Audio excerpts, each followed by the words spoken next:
CD DVD কোন জায়গার কি হয়েছে, মিসপ্লেস হয়ে গেছে, যথেষ্ট জায়গায় নাই, এই সমস্ত কথা তিনি বলেছেন।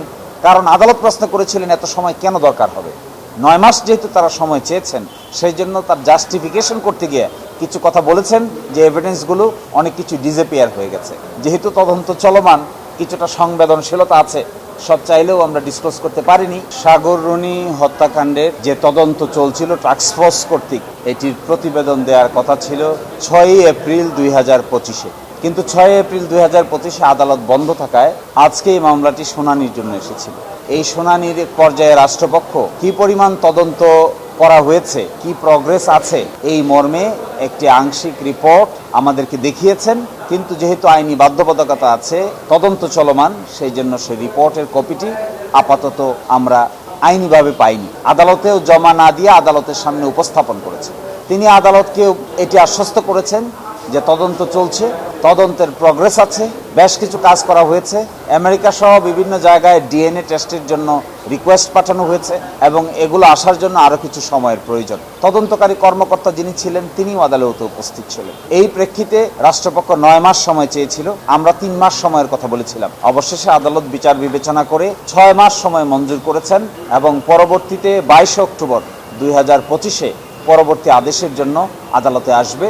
আমরা আশা করব এই সময়ের মধ্যে কিংবা তার আগেই যদি তদন্ত কমপ্লিট হয়ে যায়, তাহলে তদন্তকারী কর্মকর্তাগণ আদালতে তার তদন্ত রিপোর্ট দায়ের করবেন। কিন্তু তারা যে কাজ করছেন, টাস্কফোর্স বিভিন্ন সময়ে আমাদের সঙ্গেও যোগাযোগ করেছেন, আরও সংশ্লিষ্ট ব্যক্তিবর্গ যারা জেলে এবং জেলের বাইরে আছেন তাদের সঙ্গেও কথা বলেছেন, তাদেরকে এক্সামিন করেছেন, করে তারা মনে করছেন এটি রহস্য উন্মোচনের জন্য আরও কিছু সময়ের প্রয়োজন। রাষ্ট্রপক্ষ থেকে যেটা বলা হয়েছে যে উই আর ভেরি সিনসিয়ার, আমরা হার্ডলি ওয়ার্ক করছি, আমরা বসে নাই, ডে অ্যান্ড নাইট কাজ করছি। 12 বছর আগের ঘটনা হওয়ার কারণে অনেক কিছুই ডিসঅ্যাপিয়ার হয়ে গেছে, অনেক কিছুই সিনে নাই, সার্কামস্ট্যান্সেস সব কিছু বিশ্লেষণ করে পাওয়া যায় না, এই জন্য অধিকতর সময়ের প্রয়োজন।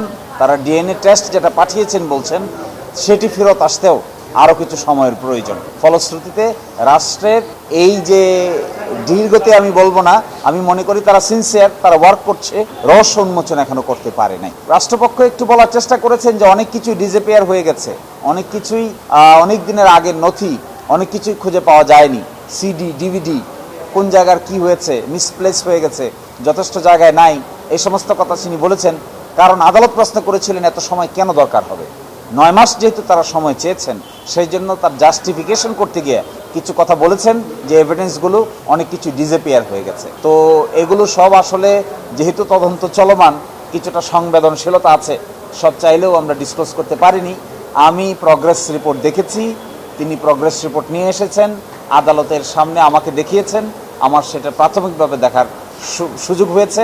আমার মনে হয় তারা সিনসিয়ার, ওয়ার্ক করছে, আর একটু সময় দিলে অসুবিধার কোনো কারণ থাকবে না। প্রগ্রেস রিপোর্টও একটি সংবেদনশীল ব্যাপার। প্রগ্রেস রিপোর্টে অনেক কিছুই আছে যা সব কিছু আপনাদেরকে এখন বলতে না পারার কারণে আমি দুঃখিত। তবে আমার কাছে মনে হয় প্রগ্রেস রিপোর্টে যে ইন্ডিকেশনগুলো দেখা যাচ্ছে, ওই ইন্ডিকেশনগুলো অনেক ডিপ এবং শিক্ষিত মানুষের ইনভেস্টিগেশনের লক্ষণ। এর চেয়ে বেশি আর বলা যাবে না।